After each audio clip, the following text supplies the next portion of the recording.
திட்டுறப்போ சொல்லுவாங்கல்ல, "உன் தலையில என்ன களிமண்ணா இருக்கு?" அப்படின்னு. உண்மையாவே நம்ம மூளை இருக்கு இல்லையா?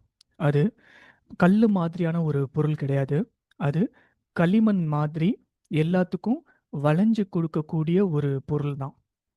நெறைய ரோடு இருக்கிற ஒரு சிட்டிக்கு, ஒரு ரோடு வந்து உடைஞ்சு போச்சுன்னு வச்சுக்கோங்களேன், நம்ம அந்த ஊருக்கே முடியாது. இல்ல அந்த சிட்டிக்கே முடியாதுன்னு அர்த்தம் கிடையாது. இல்லையா?